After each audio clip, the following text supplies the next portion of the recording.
Vidas negras importam. Tempo, Ney Lopes.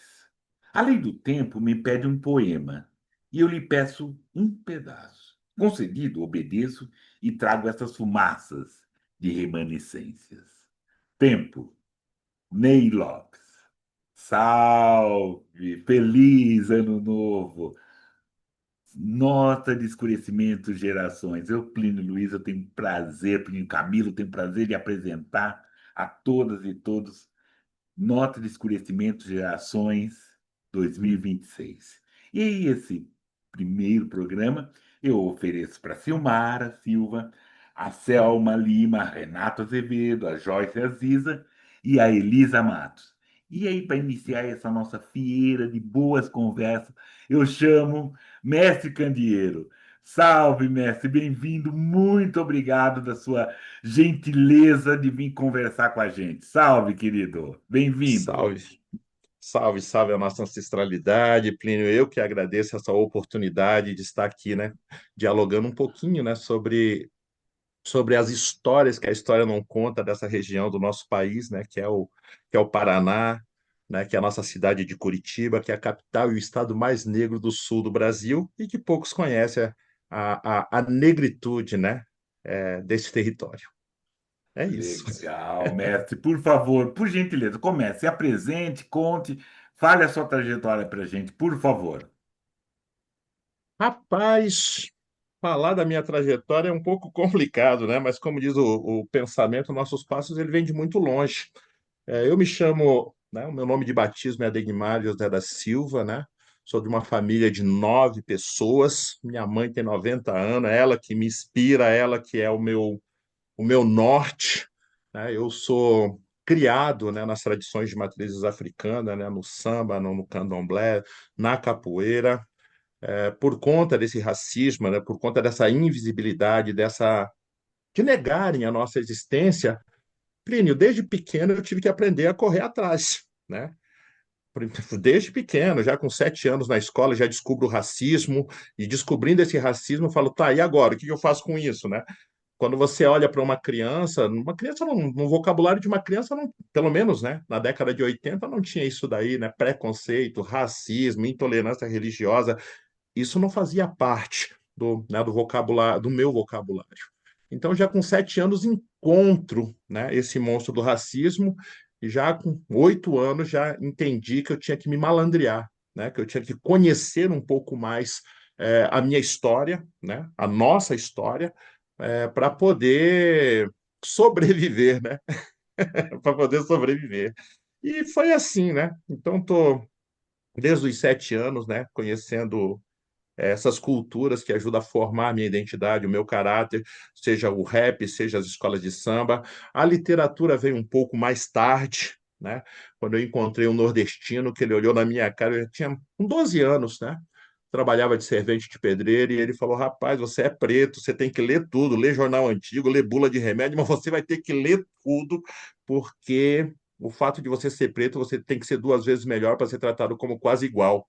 Eu, uma criança com 12 anos, aquilo para mim foi muito forte. O jeito que ele falou veio com uma força, uma coisa muito verdadeira. E a partir dali também, Plínio, eu começo a ler tudo. Tudo que eu pude ler, né?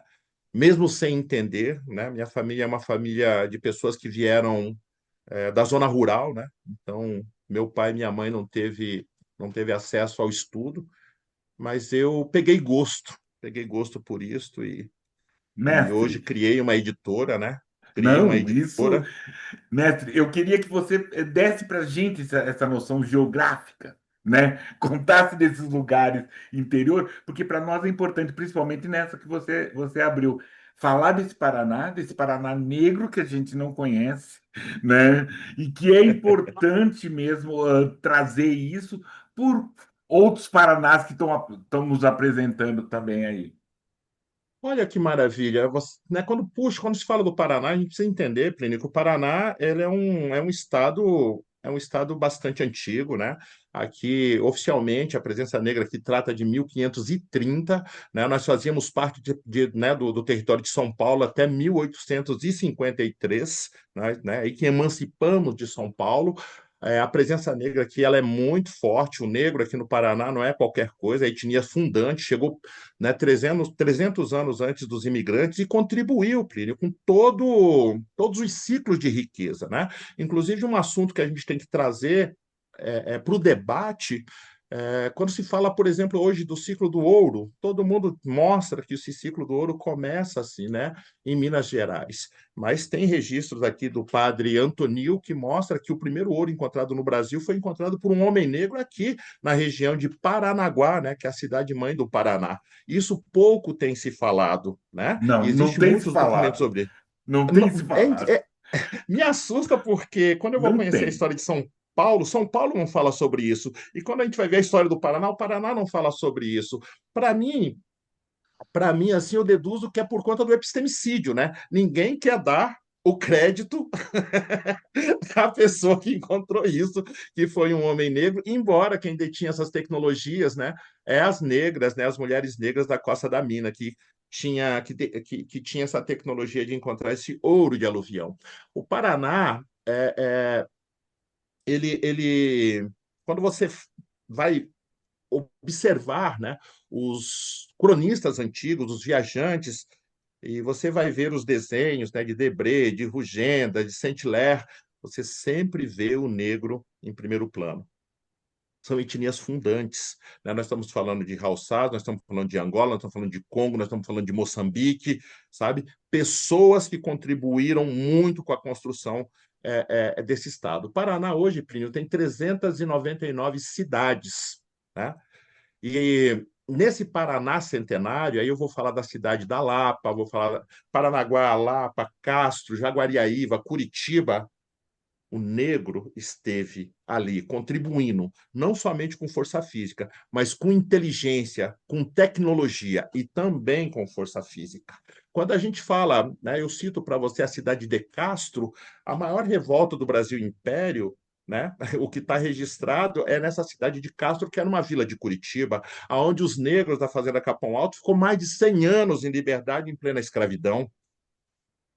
Pouco também tem se falado sobre isso, né? Recentemente eu tive a oportunidade de escrever um texto para o Cadernos Negros e contei um pouquinho dessa história, né? Dessa saga desses negros da fazenda Capão Alto aqui na cidade do nosso estado. A gente poderia falar da Batalha do Cormorã, né, 1850, já havia sido decretado aí a proibição do tráfico negreiro. No entanto, os navios negreiros continuaram entrando aqui pelo Paraná e, na ocasião, foi afundado 3 navios cheios de africanos, né? Aonde nem os liberais, é, é, é, essa galera, né? Esses grupos políticos da época, Plínio, eles não aceitaram tamanha violência. Eu estou falando de 1850, né? Nem os conservadores, nem os liberais. Isso ajudou bastante para acelerar o processo da abolição da escravatura, porque foi uma violência inominável que aconteceu aqui no litoral do estado do Paraná, né? A contribuição dos negros no ciclo dos tropeiros, né, no ciclo os negros tropeiros durante a questão da erva mate, esse caminho do Viamão, que sai lá do Rio Grande do Sul e vai até Sorocaba, né? Lembrando que Curitiba era ali de curitibanos, divisa com o Rio Grande do Sul até Sorocaba, tudo isso era território curitibano e as pessoas não falam sobre isso. Então tem tantas histórias, né? Esses negros faiscadores, aqui eles chamam de homens verdes, essas pessoas que trabalharam durante o ciclo da erva mate, mas quando você vai visitar as pranchas que foram escritas antigamente, você vê que esses homens verdes também eram homens negros. Aqui nós temos a contribuição de André, Antônio e André Rebouças. Nós temos aqui, né, um mulato que pouco se fala, que é Zacarias de Góes Vasconcelos, que era também do interior da Bahia, um dos primeiros, o primeiro presidente aqui da província do estado do Paraná. Quando a gente começa a caminhar por esse outro lado aí da intelectualidade, nós podemos falar, Plínio, tanto do Emiliano Perneta, né, que é um afrodescendente, né, o príncipe da poesia paranaense. Nós podemos falar de Bento Cego, nós podemos caminhar um pouquinho aí para o lado também da intelectualidade, falar de Pânfilo de Assunção, né? O criador do curso de Direito aqui, um dos criadores do Estatuto da Universidade Federal do Paraná, o primeiro presidente da OAB, sabe? Um homem negro que foi embranquecido na história também. Podemos estar falando de Enedina Alves Marques, é a primeira engenheira, mulher engenheira negra do nosso país, embora isso é uma tradição. Enfim, eu vou parar por aqui para a gente ir conversando, mas a contribuição dos afro-paranaenses, dos afro-curitibanos, elas vêm de longas datas. E eu faço questão de reafirmar. Por conta desse epistemicídio, nós falamos muito sobre a questão da imigração europeia. Nós não podemos esquecer que no meio do caminho, Plínio, nós temos aí a Guerra do Paraguai, de 1864 a 1870, onde houve essa limpeza, né, da presença negra aqui no nosso estado. E de 1870, curiosamente, é quando começa o ciclo, a vinda de imigrantes em massa aqui para o nosso estado, aqui para o sul do Brasil, né? Então você criou essa mancha loira, né? Você embranqueceu o sul do Brasil, mas antes você mandou esses voluntários da pátria, né? Nessa guerra que foi de 5 anos de guerra, foram 5 anos de guerra, né? Segundo algumas fontes, diz que foram mais de 5 milhões de pessoas que morreram, né? Hoje, quando nós... Aqui o Arquivo Público aqui recentemente lançou um catálogo sobre afrodescendentes e africanos, né, no estado do Paraná, e não era pouca gente, não. Foram muita gente que foi para frente da batalha, que pegou no pau furado, né, que, em busca da sua liberdade, perderam a sua vida. Então, eu vejo que aqui a minha cidade, o meu estado, ele precisa, né? Ele precisa se conectar, né? Ele precisa entender essa história e também tá precisando fazer um pedido de perdão, né? Para essa população negra que contribuiu com a construção, né, desse Estado. É isso.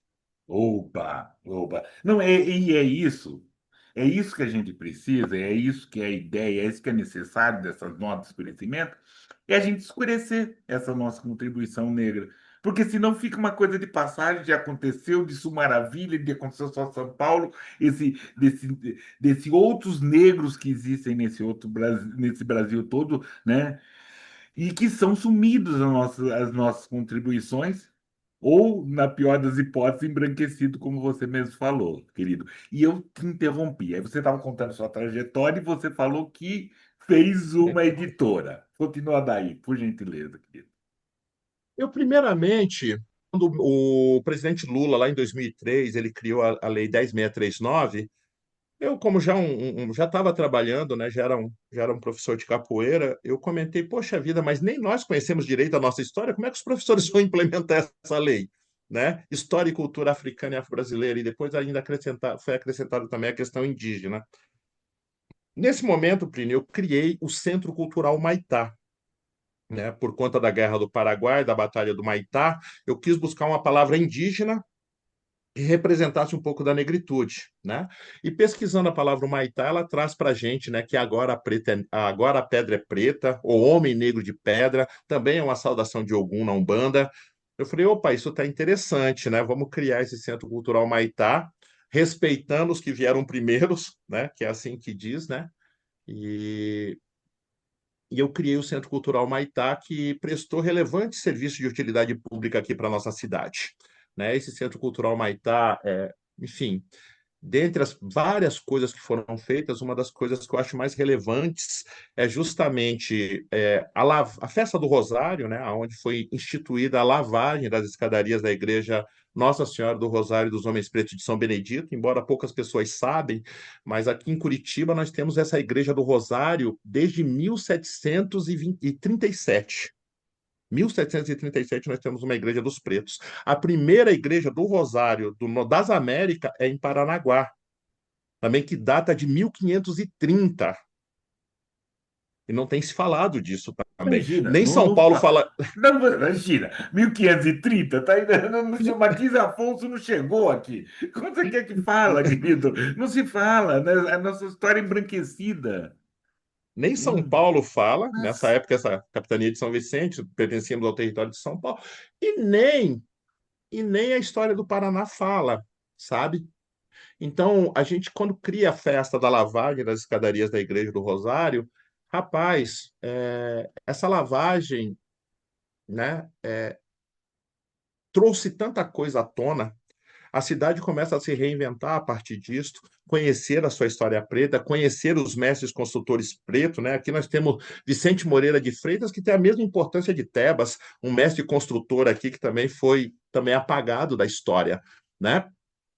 Isso foi uma grande contribuição do Centro Cultural Maitá, e também a gente criou aqui em 2010, mas oficialmente a gente criou a Linha Preta, né, que é um percurso turístico negro que conta, na verdade eu chamo de aula de campo, né? A gente conta um pouco dessa história que a Histórias não conta. Aí foi ali, né? Criamos isso em 2003, criamos essas festas. Em 2015 eu senti a necessidade, a, nece...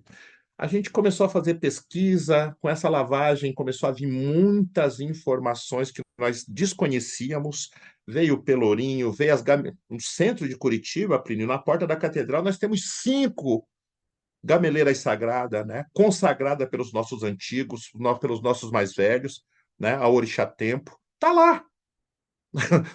Hoje, ela foi tombada como patrimônio natural, como patrimônio histórico e cultural da cidade de Curitiba. Tudo isso, né, foi revelado no tempo certo, né? Sabe? Então, eu falei, meu Deus, está tendo uma explosão de informação, está tendo uma explosão de descobrimentos. E o que que a gente vai fazer com isso, né? E aí eu criei aqui, né, o Festival Paranaense do Samba, do Samba Rural ao Carnaval, e eu trouxe Dona Bernadette, Dona Rita da Barquinha, e a Dona Rita cantou uma música que mexeu muito comigo, que ela cantava assim: vou aprender a ler para ensinar meus camaradas. Falei, puxa vida, quando uma pessoa falou que eu tinha que ler tudo, aí passou-se aí 20 anos, chega uma senhora de 70 anos e conta isso para mim.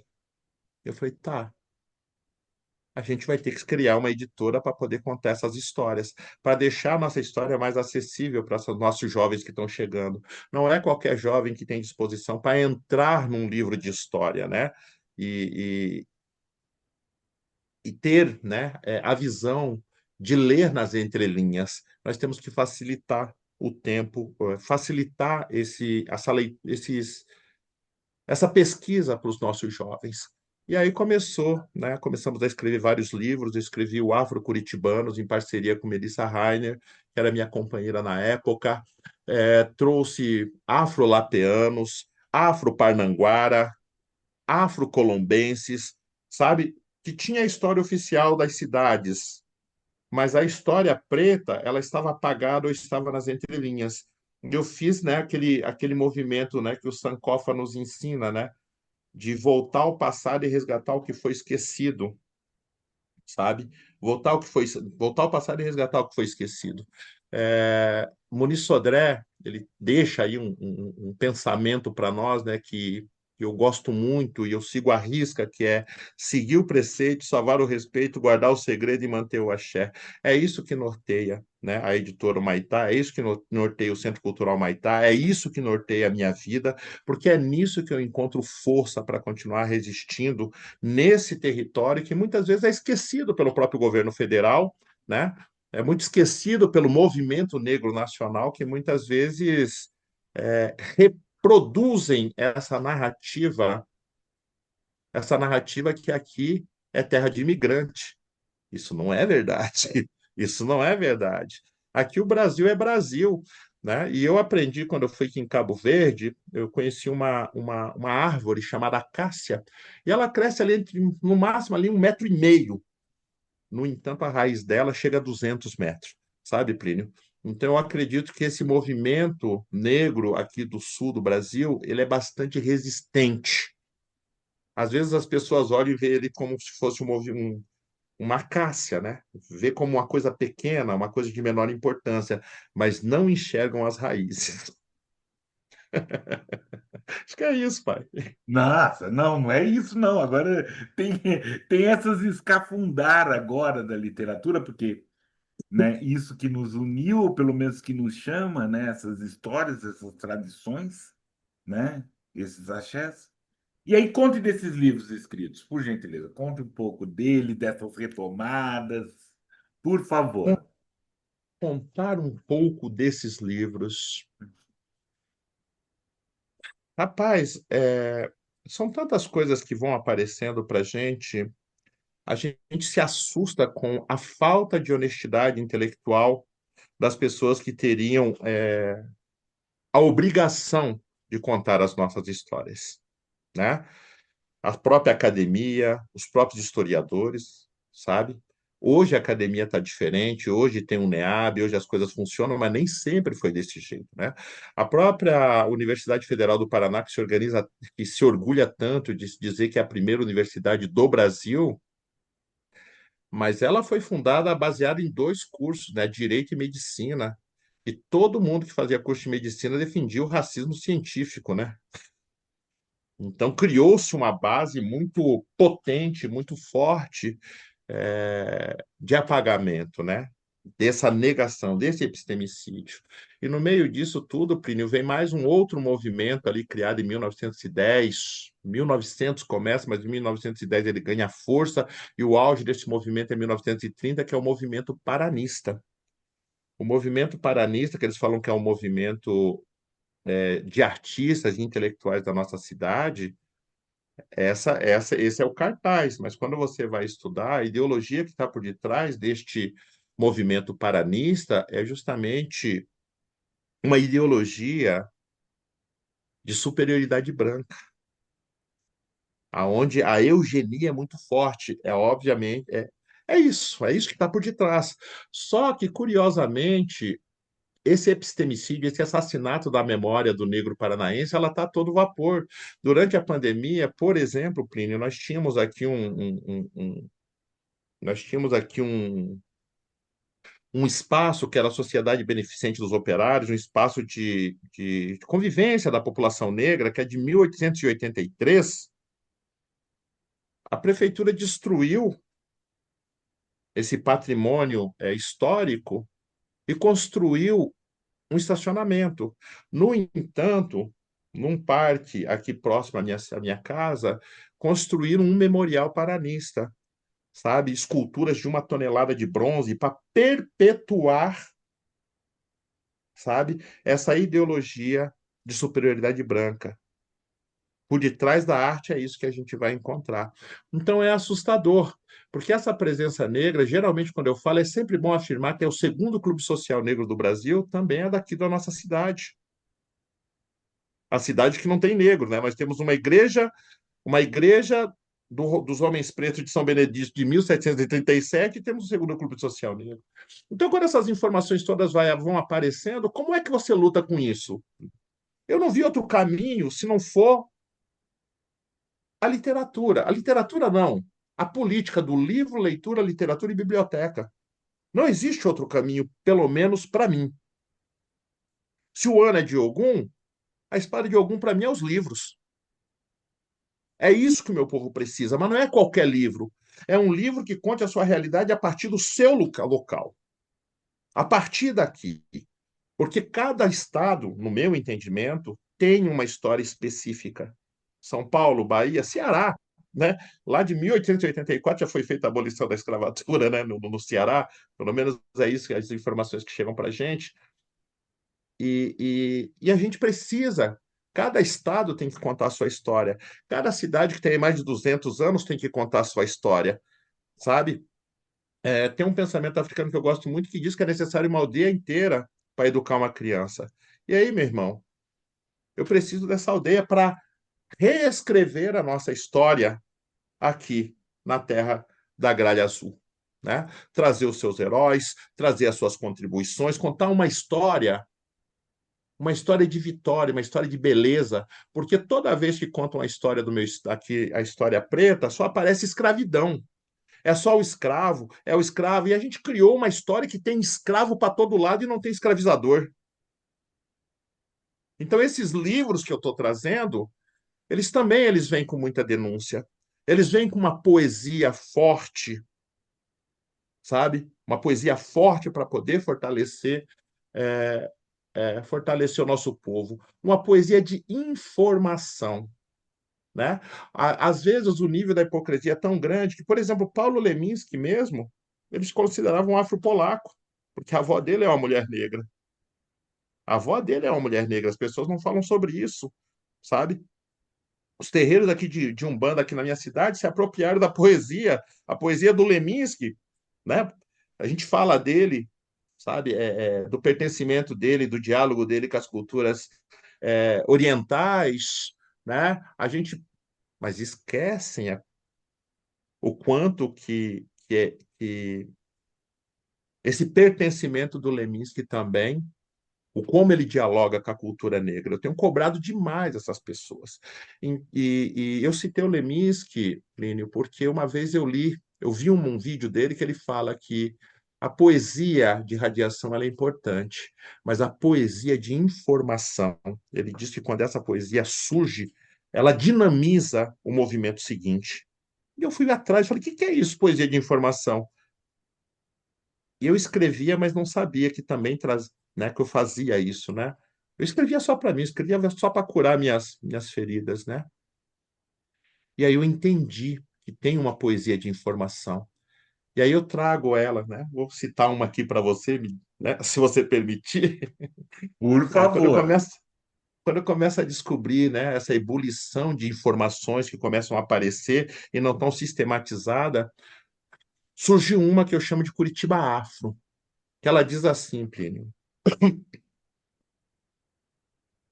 Hum. Ela chega assim. Um grito engasgado ecoou e a Curitiba Afro se libertou. Mesmo com o apagamento, a história do negro hoje se revelou ou está se revelando? A Curitiba é negra, Afro-Curitiba, e hoje na avenida eu vou louvar meus ancestrais. Eu busco invocar nossa história, reavivar nossa memória na vida e no carnaval. De Zacarias a Rebouças se iniciam caminhos de novos trilhos que construíram nossa capital. Vou falar de Enedina, mulher negra na engenharia, com seu toque magistral. Também, eu não me esqueço dos tropeiros, trabalhadores eram negros e viviam na capital do carnaval. O Paraná é o estado mais negro do sul. Seu símbolo, uma gralha azul, uma cabeça preta brilhante e singular. Passado, presente na história, passado, presente na memória. Suas marcas são história deste povo milenar. É só um grito. E essa poesia, ela vem assim, ela vem ensinando. Como ensina o nosso samba enredo, como ensina o nosso rap, como ensina as nossas ladainhas de capoeira. Eu comecei com a poesia, e de repente eu fui para os contos, e de repente eu fui para essas pesquisas, porque a gente achou um filão de ouro que precisa ser explorado com sabedoria, com maestria. E hoje é um fato. Não existe mais como apagar a forte presença negra no sul do Brasil, mesmo a prefeitura, por conta do seu racismo institucional, o Estado, por conta do seu racismo institucional, tentando escrever uma história de bronze, né, com esculturas de 1 tonelada, com a nossa canetinha a gente vai, né, construindo uma história de verdade. E ao contrário do que muitos dizem, né, o Goebbels, né, o ministro de comunicação de propaganda do Hitler, ele diz: repita uma mentira 1000 vezes e ela se transformará numa verdade. Uma mentira sempre vai ser uma mentira. Só que dessa vez a gente está contando a nossa verdade. Meu pai não pôde fazer, minha avó não pôde fazer, minha mãe não pôde fazer, mas eu estou tendo essa oportunidade de contar uma história diferente. E esses livros estão vindo com essa, é um balaio de ouro, né? É um monte de informação que vai fazer as pessoas terem uma compreensão diferente com relação à contribuição negra aqui no estado do Paraná. Porque geralmente, Plínio, quando a gente vai falar do sul, quando a gente vai falar do sul, a gente fala somente do Rio Grande do Sul. Santa Catarina e Paraná fica Fica ali no vácuo. E há resistência importante, tanto em Santa Catarina quanto no Paraná. Mas geralmente, quando vão falar do Sul, é só do Rio Grande do Sul, terra de Oliveira da Silveira, terra dos lanceiros negros. O governo peca nisso. Outro dia eu vi um livro chamado Quilombos do Sul. Falei, nossa, vou encontrar aqui a história da Fazenda Capão Alto, do Quilombo Paiol de Telha, que é um quilombo aqui de mais de 200 anos. Não, era só do Rio Grande do Sul. Percebe? Então, eu vejo que os nossos intelectuais eles precisam também ter um pouco mais de sensibilidade para poder olhar para as especificidades de cada estado. Tem intelectuais maravilhosos lá dentro, mas a visão. Tem intelectuais maravilhosos no Rio Grande do Sul, Santa Catarina e Paraná. Mas sempre quando você vê, quando lança um livro, quando faz um filme, o Paraná e Santa Catarina tá sendo esquecido, a importância desses estados. E isso, Plínio, é muito sério, porque não é à toa que isso aqui virou berço de ultradireita, de bolsonarista. É isso. Com certeza, é isso. Seu tempo da água, seu tempo dessas horas. Eu vou iniciar um pouco, vou pedir uma licença para falar de um griot, para a gente poder voltar e você também trazendo esses griots assim que você tá nos falando. Entre uma e alguns que chegam, né? E aí que é importante a gente falar. Deixa eu até fazer aquele nosso momento que é importante, assim, por favor, assinem o canal, deixe as informações, assim, façam as perguntas, façam os comentários, por favor, né? É importante fazer esse trabalho. E aí, a ideia é, esse nosso momento griot, a gente falar da, opa, desculpa, Laura Santos. Isso que é importante. E o mestre vai falar de outras e outros, mas esse é importante, como ele já falou. E, né, e a gente também fazer esse resgate, falar desse nossos passados, né? Laura Santos nasceu em Curitiba, em 1919, há registro que aponta 1921, né? E faleceu em 1981. Foi uma das raras vozes negras femininas na literatura paranaense. Pode ser que não, que a gente está nesses escapes, mas é uma voz feminina negra importante, destacando-se como um poeta num ambiente, e o Candeeiro acabou de falar, predominantemente branco e masculino. Demonstrou interesse na escrita, pela educação, cursou escola normal, como muitas outras negras e negros, antes e depois. Ingressou no curso técnico de Química, frequentou o curso de enfermagem de guerra, além de ter estudado saúde pública, tornando-se visitadora sanitária, né? E essa sua formação múltipla revela uma mulher que transitava ciência, saúde, literatura, sempre comprometida com toda essa questão da letra, né? Uma poetisa muito importante, né? Ela representa, né? Uma recente e agora não tanto voz dessa literatura negro-brasileira, sua poesia erótica, né? Sua atuação como educadora, jornalista, sua presença na Academia de Letras José de Alencar revela uma mulher que de várias facetas, de vários olhares, né, que desafiou vários padrões, né, e que a gente está agora falando não o tanto que merece, mas que graças a esses estímulos, essa ajuda, esse olhar que o candeeiro faz, esse olhar que muitos e outros fazem, mais pretas e pretos estudando pretos e pretos que antes de nós, né? Mais pretas e pretos assumindo essa responsabilidade que Candeeiro falou, de trazer essa história, de contar, de trazer à luz, de sabe fazer, né? A gente quer que essa aldeia também conte suas histórias, né? E dentro dessa aldeia, cada casa conte suas histórias. Isso que é importante. Candeeiro, por favor, querido, continue. Fale mais de outros que a gente ainda não sabe. Plínio, querido, é bem importante trazer, né, a memória de Laura Santos. Quando eu conheci a, a história de Laura Santos, quando eu tive acesso aos livros dela, né, acho que um livro que ela escreveu, se eu não me engano, Sim, e a primeira coisa que eu fiz foi criar um sarau afro-curitibano. E descobri a família dela, chamei a família dela também, né, que teve a oportunidade de os próprios familiares, né, recitarem a poesia dela e reconhecerem a importância dela, de dar a devida visibilidade, né, porque a poesia é loucura, é o gênero mais consumido, mais produzido e menos valorizado. Às vezes as pessoas não olham a poesia com a importância que ela tem. E Laura, ela fez esse trabalho, né? Ela marcou a sua época, né? Com essa poesia fina, erótica. Ela não trouxe a questão racial, o debate. Acho que nem podia, né? Nem podia na época, não tinha espaço para isso.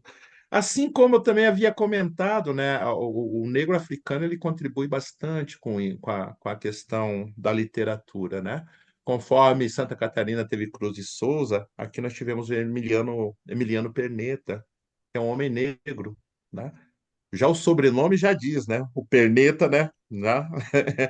Esse já é um negro sem um sobrenome, né? Depois virou sobrenome isso daí. Mas ele é o príncipe da poesia, tem uma poesia forte, e que também, né, foi primeiro embranquecido, depois foi apagado. E depois começaram a questionar também a poesia dele. Como assim um afrodescendente príncipe da poesia de um país que se julga ser uma pequena Europa? Não, não combina, não combina. Precisam inventar uma história para dar sustentação para essa narrativa falaciosa, né? Mas o que me encanta e me assusta é a obra, por exemplo, de Bento Cego, pai das trovas paranaenses, né? O Emiliano é Perneto, o Bento é Cego. Vai vendo como é que é o sobrenome dos nossos escritores. E o Bento Cego, ele, ele é um cara que tem uma poesia, tem uma trova que as pessoas precisam conhecer. Curiosamente, na nossa Biblioteca Pública do Paraná só tem um livro dele, né? A gente já tem mais de 100 anos este livro. Nós vamos, pela editora Maitá, agora reeditar ele para que as pessoas conheçam, né, essa pessoa que também contribui. E ele tem uma história digna também de roteiro de filmes de cinema, né? Ele morreu versando, desafiou três pessoas, versou em vários estados, Minas Gerais, São Paulo, Santa Catarina, Rio Grande do Sul, né? Violeiro e versador, trovador de primeira linha. É um rapper, né? é, é, é. Eu acho Como que Inácio de Catingueira, sabe? Vários outros que vão sumindo, né? Vão sumindo. E uma coisa, desculpa interromper, mas é legal escurecer isso, assim. Exige, e pelo menos da Ana e de outros escritores antes de nós, exige uma multi coisa que não era possível, né? Só uma negra escrevendo um poema, uma poesia erótica já é um ato é, poderoso. Só uma negra estudando numa escola e sendo professora já é um ato. Né? Exigir que é, ela escrevesse sobre todos, imagina, não dá. Quem foi que fez? Ninguém. Né? é Essa nossa história revolucionário. ela é escrita em conjunto. Não é um que tem que fazer tudo, mas é tudo que tem que ser feito por todos. É Muito a mais. plantinha que cresce na fissura do asfalto, né? Sabe? É isso assim que eu vejo quando eu olho para o Bento Cego, mas isso vem de mais longe ainda também. Nós não podemos esquecer das congadas, né? Nós não podemos falar. A Curitiba se orgulha muito, sabe, Plínio, de ter festival, o Festival de Teatro de Curitiba. Existe pelo menos há 4 décadas. E só que o primeiro teatro de rua da nossa cidade é a Congada. A Congada dos Pretos e dos Pardos aqui, que durou quase 200 anos essa Congada, né, que tinha em todo o estado do Paraná e hoje só tem numa cidade aqui chamada Lapa, que é a região metropolitana de Curitiba.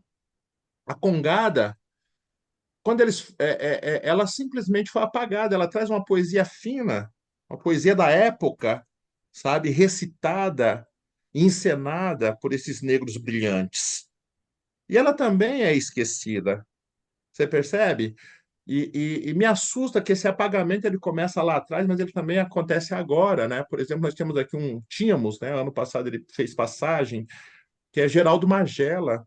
Geraldo Magela é um escritor de mão cheia, fez aí mais de 30 livros e está apagado também. Foi apagado da história, sabe? Enquanto estava aqui produzindo muita coisa, embora funcionário da Fundação Cultural de Curitiba, foi uma pessoa que foi apagada e a gente está trazendo ele de novo. Todo esse movimento que nós fizemos com o Sarau Afro-Curitibano também movimentou várias poetisas aqui da cidade, né, que talvez inspirada em Laura Santos, criaram aqui alguns movimentos que eu acho bem interessante, coletivo de escritoras negras, né? Teve agora até inclusive um coletivo que eu gosto bastante, que é o Pretas com Poesia, né? Onde que tem ali 50, 60 mulheres escrevendo e fazendo saraus, coisas lindas assim, sabe? Tem uma juventude que começou a criar o slam também, né, de meninas pretas aí de 17, 18 anos que estão indo para a rua e trazendo uma poesia potentíssima, né, trazendo tanto a questão do erotismo, com a questão da denúncia, com a questão da intolerância religiosa. Então, né, como eu comecei a minha fala, Plínio, nossos passos eles vêm de muito longe. Eles vêm de muito longe. E aí começou todo esse movimento da poesia preta curitibana, deu uma revigorada, uma revitalizada na poesia paranaense. Recentemente, a Biblioteca Pública do meu estado ela fez um livro que era 101 poetas. E aí você vê o racismo, né, como é que ele funciona. 101 poeta, mas não tem negro. Agora eu vou lançar uns 100 poetas pretos para você mostrar o quanto é antiga, o quanto que é forte, o quanto que é necessário, o quanto que a nossa poesia ela ensina.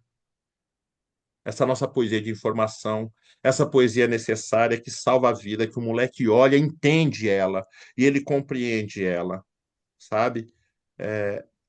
Existem vários gêneros literários, mas eu penso que a poesia ela está mais acessível ao jovem, principalmente ao jovem periférico, né? Eu sou um menino de periferia, hoje sou um homem de periferia, mas eu cresci nisso e eu vejo como livro é artigo de luxo.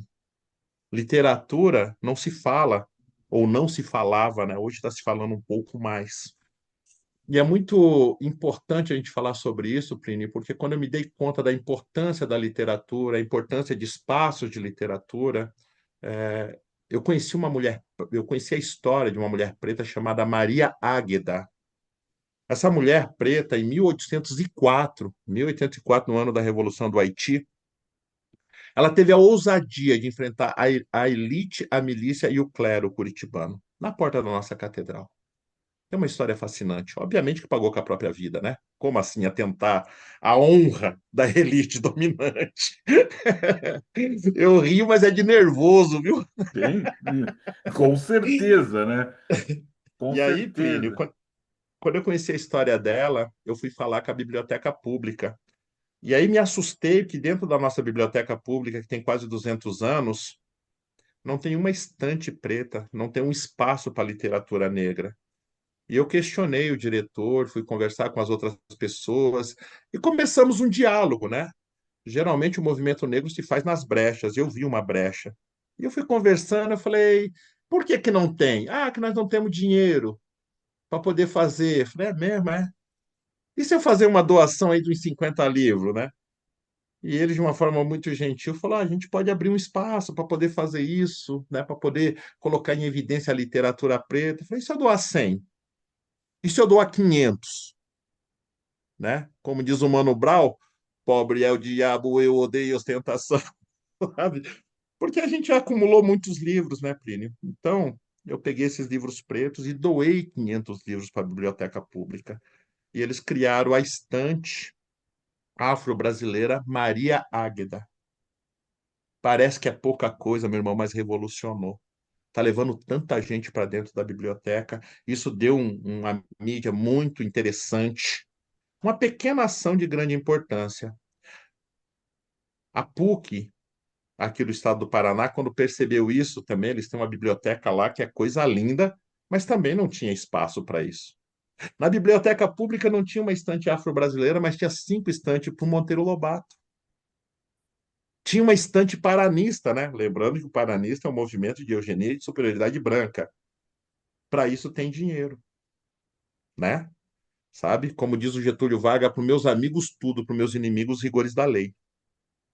E demorou quase 200 anos, mas eu consegui colocar essa estante que reverberou. A PUC fez uma outra estante, colocou o nome Carolina Maria de Jesus, né? E começaram a levar a literatura preta também para dentro desse espaço da elite. Mas o que mais me encantou, Plínio, é que aqui nós temos o Colégio Estadual do Paraná. Inclusive, toda a arquitetura dele foi feita por Edinaldo Alves Marques, né?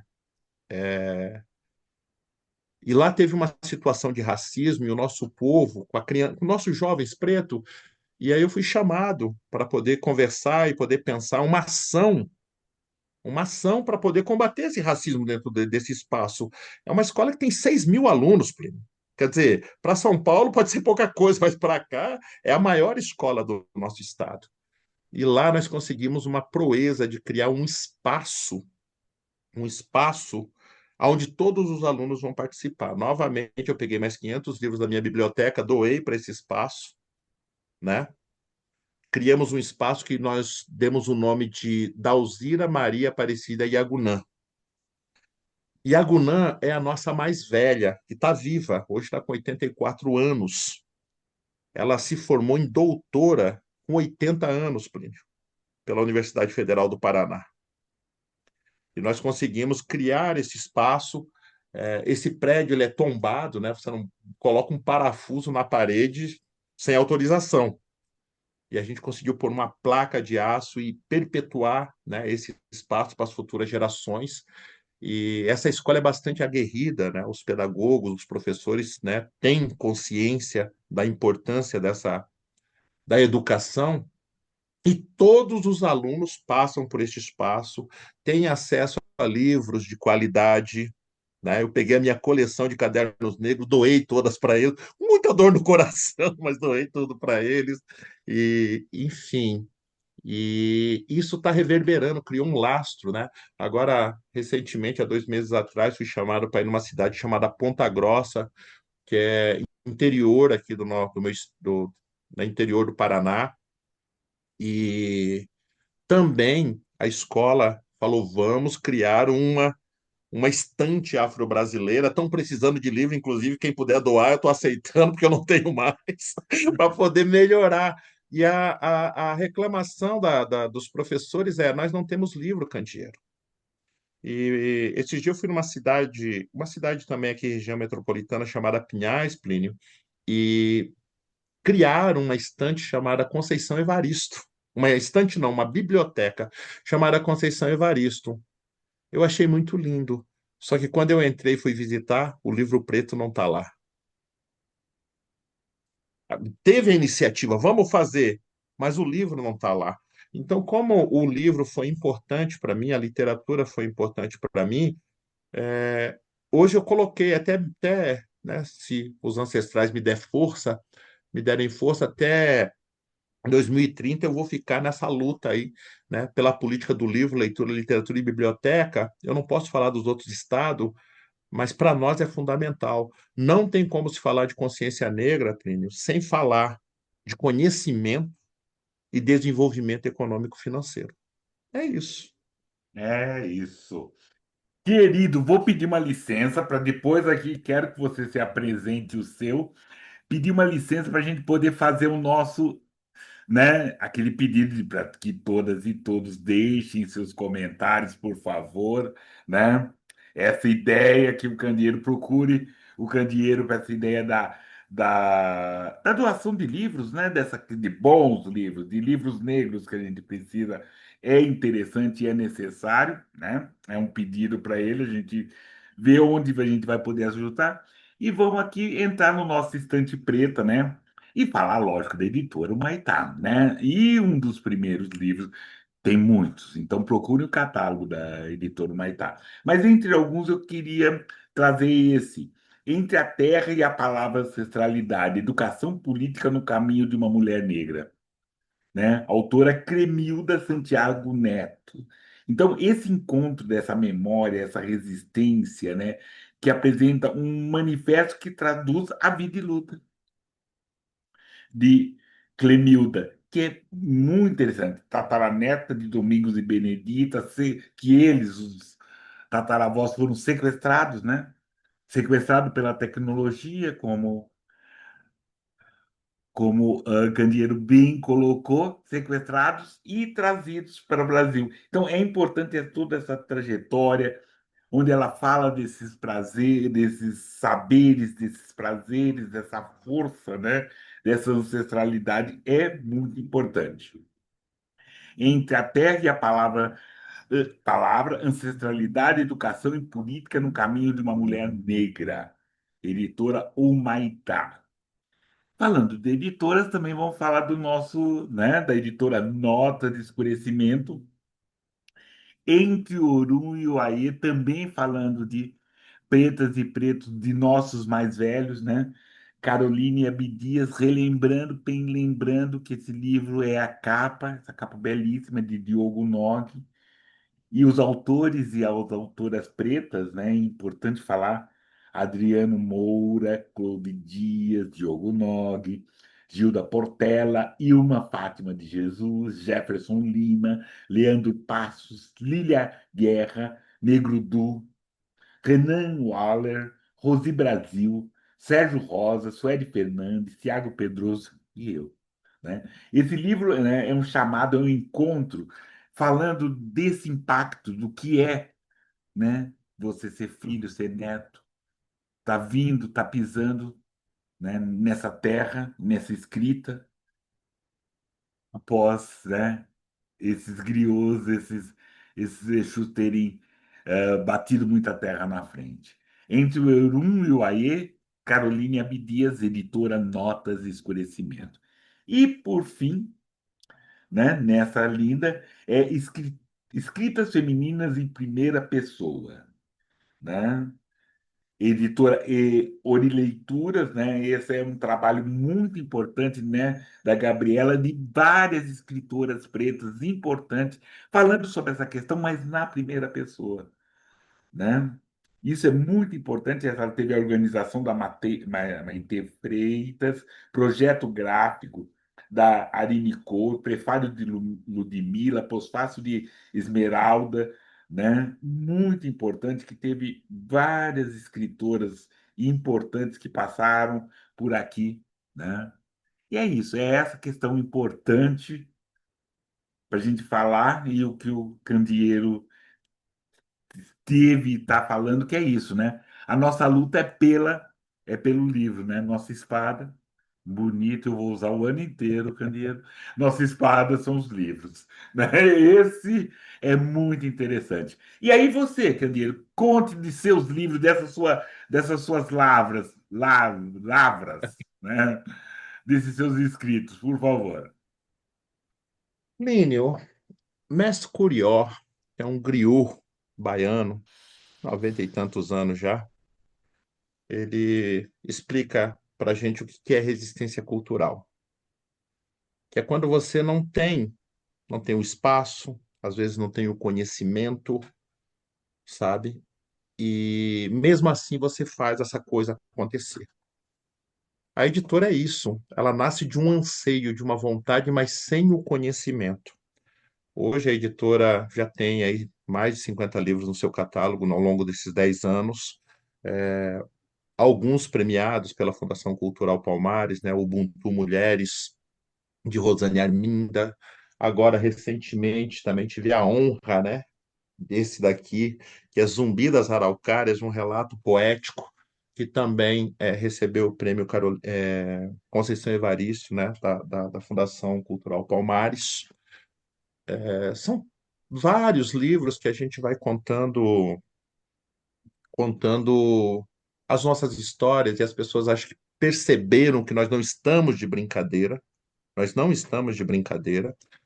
Teve dois livros que nós fizemos agora, que é Oralidades Afro-Paranaense e Sankofa, a história dos afro-curitibanos, estão em todas as escolas do estado do Paraná. Quer dizer, não é, né, não é qualquer coisa, a gente está conseguindo é, quebrar as barreiras que eles colocam para nós. E devagarzinho, né? Devagarzinho a gente está começando a fazer isso. Obviamente, quando começa a aparecer editais, começa a aparecer recursos financeiros, a gente consegue fazer também, trazer essa juventude para escrever, ajudar pessoas a tirar aquele livro que está na gaveta, sabe? Essa coisa de literatura negra paranaense é um movimento novo também.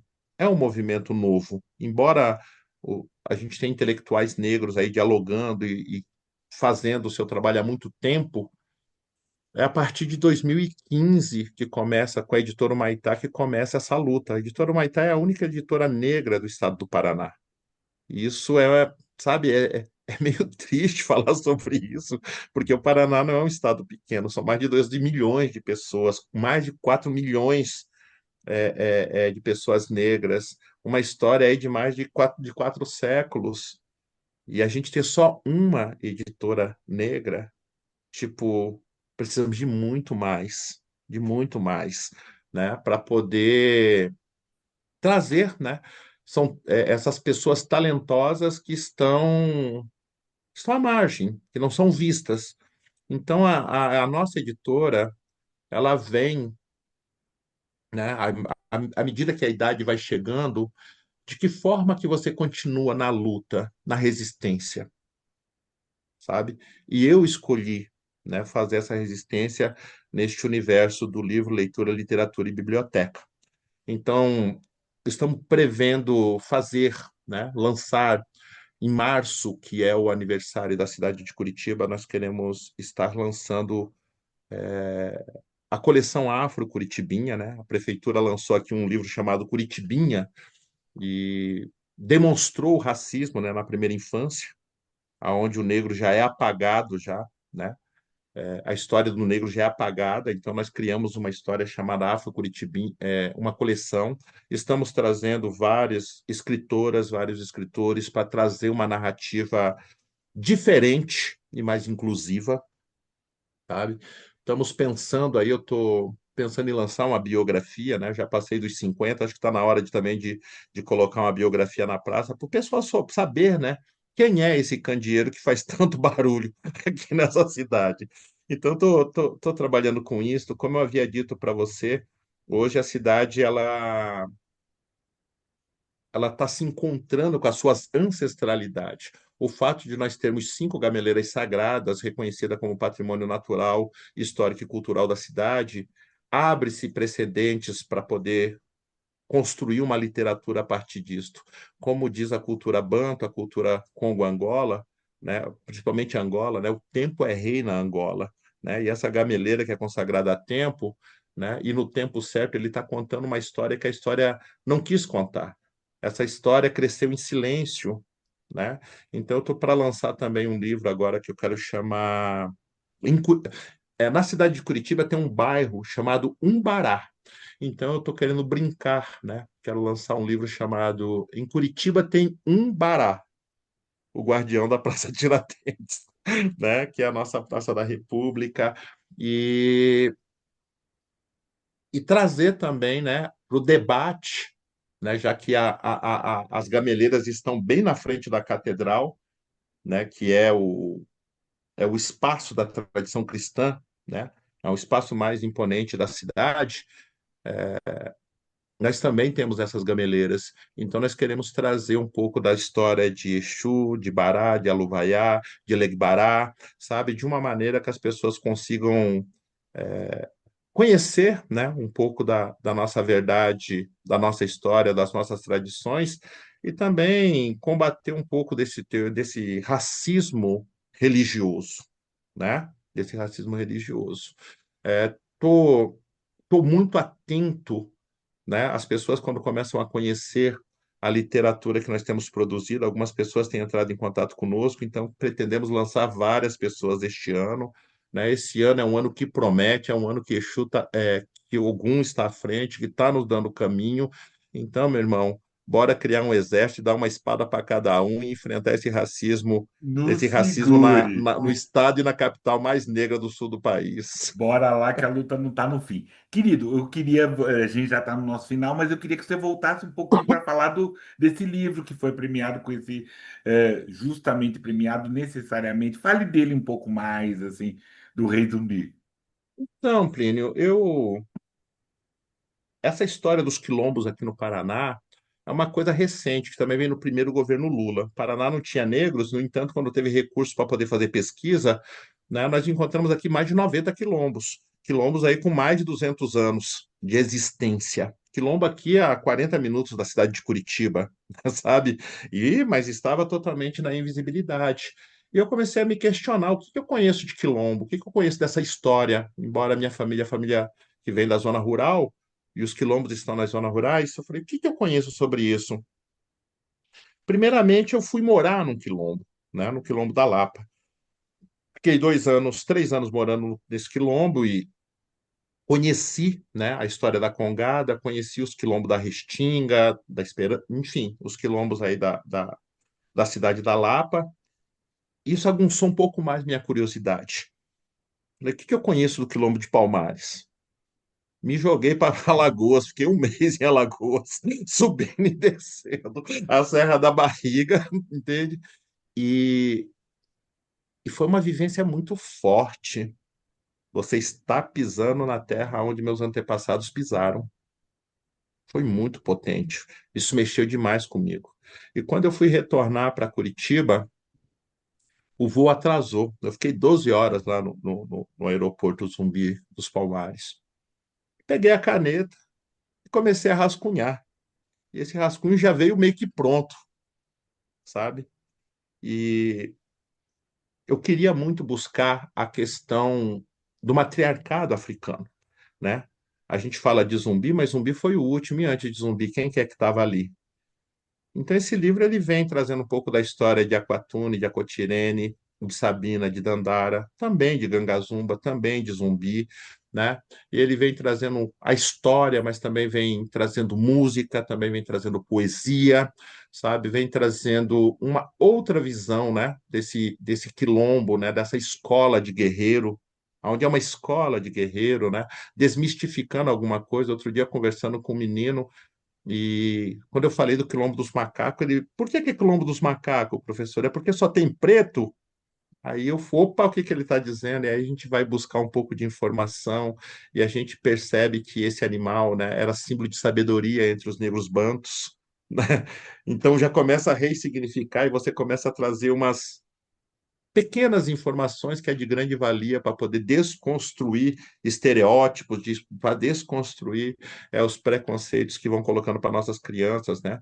Não, quando eu começo a escrever este livro, a gente é tentar trazer uma narrativa que fortaleça, né? Porque a gente vai falar de consciência negra, nós vamos falar de zumbi, mas o que que nós de fato conhecemos sobre o zumbi? O que realmente é essa consciência, esse conhecimento negro?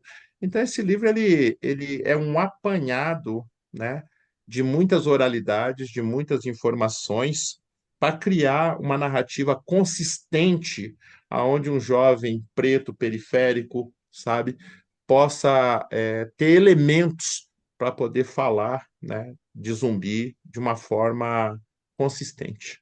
Acho que é isso. Beleza, querido, beleza, beleza. E aí nós estamos nesses nossos momentos finais, a gente tá aqui terminando essa boa conversa. Por gentileza, assine o canal. E a gente vai, né, naquele momento nosso de sempre, né? Sugestões para rever, né, nesse nosso canal. E aí, fazer o pedido, deixe seus comentários, né? Divulga muito essa questão, porque só assim vão ficar sabendo, né? O nosso trabalho é, né? Pretos e pretas, vamos escrever, pretos e pretas, vamos divulgar, vamos fazer muito essas coisas.